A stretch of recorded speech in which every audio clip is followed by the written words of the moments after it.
So Tim is on with Jesse Waters, and we're going to cut to that right now so we can take a listen to this. For a lot of national security stuff, but what do you think is going to happen next? It's hard to say. You know, it's Biden could have released it. Trump could have released it. Trump said it was a hoax. But I'm glad to see that Trump is back on message with this. We should see these released. And considering the emails that got leaked in the past couple of weeks that turned out to be a nothing burger, well, actually, it turned out to backfire on these Democrats. We're now learning that it was Virginia Giuffre who was listed in these emails who had already said Trump had done nothing wrong. We're learning that a journalist was colluding with Epstein for positive PR. It sounds like, you know, let's be honest, I don't think we're going to get a lot out of these. I think if there were documents, they're probably long gone. I think there are powerful interests that are probably concerned they'll be made to look bad. But I do think it's a big distraction, and Democrats are getting caught up in something. Some have suggested Trump is doing this on purpose. Rope-a-dope, tell him to come in. Oh, no, the Epstein thing's a hoax. They tackled this issue, and then Trump focuses on tariffs. He focuses on immigration. The American people at the kitchen table aren't talking about Epstein. They're talking about grocery prices, and as you already pointed out, they're down. I mean, they're still high, but they're coming down, and I think that's what's going to win a midterm election. Yeah, and he's now real focused on it, especially after the last elections in these blue states. Kind of a wake-up call, and that's a good thing. The Democrats on the other side, I don't know what they're talking about. Gavin Newsom's in other countries talking about the weather. Kamala's talking to transgender people. I mean, what is going on over there? It's sad for me because in 2020, I actually was a very big supporter of the Democratic Party. I donated the maximum to Tulsi Gabbard.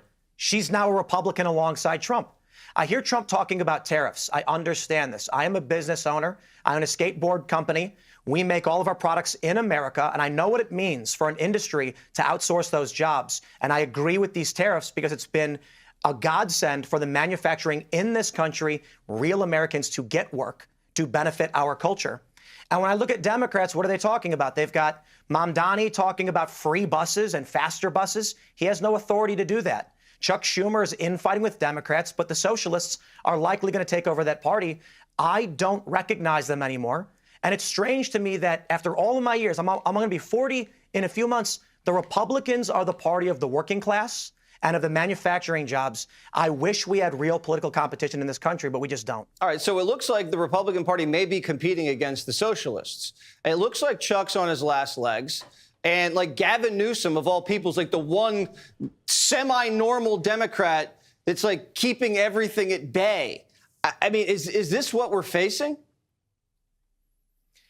I'm pretty confident going into these midterms now. The past couple of weeks are a little worrying with the infighting on the right with some of these foreign policy issues. But, you know, today it seems like Trump is back on message. The infighting is sort of dying down. And when it comes to what the Republicans have to offer, we have wasted a little time on the old Epstein debacle, but maybe that's just political strategy. I got to be honest, I look at the Democrats, and with the future of the party being AOC and Mamdani, they don't have anything tangible to offer. In fact, I'm seeing reporting now that Staten Island wants to secede from New York City because Mamdani does not have the confidence of even his own city. So I can look at Trump and I can understand tariffs. I can understand these tax policies, these dividends. They make sense. I don't see anything on the Democrat side, unfortunately. You know, the only thing that AOC and Mamdani have going for them, they've never been on Epstein's plane. Everything else, they got a lot of problems. Tim, great to see you. Hopefully the skateboard company keeps rocking. Thank you very much. Thanks for having me. Breaking news on wannabe Trump assassin to Thomas Tim's Crooks. point, right? Like the Epstein stuff gets a lot of eyes, and there is a small group of people that are extremely motivated by it and extremely interested in talking about it and stuff. But at the end of the day, the midterms, they're going to be decided by the cost of groceries. They're going to be decided by whether people feel like the economy is doing well. Do you guys feel like the Republicans have any hope of fixing that? Oh, never mind. Here's Tim. There we go. Answer the question anyway. No, Yeah. I don't trust anybody. I still think it's a big problem, and I still talk to people in the real world who think the idea of the deep state is an issue after watching Trump nearly, just barely survive that assassination attempt.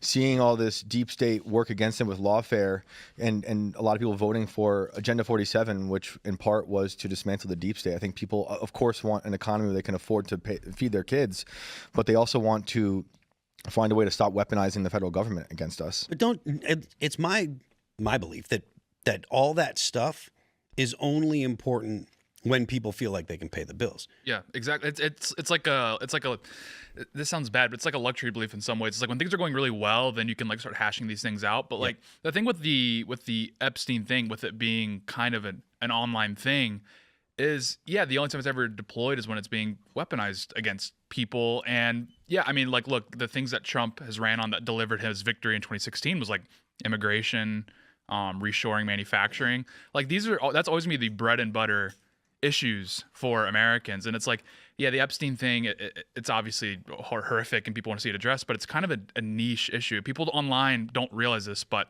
it really is. Like, it's not like, for example, earlier in the year when the Trump Bondi debacle happened, Trump didn't really take a big hit in the polls, in the approval rating. And that's just evidence that's like, look, the vast majority of Americans aren't really online. They're not really tapped into online discourse at a super. Thanks for checking out this clip from Timcast IRL. Make sure to watch the show live Monday through Friday at 8 p.m. Subscribe to this channel, and we will see you all there.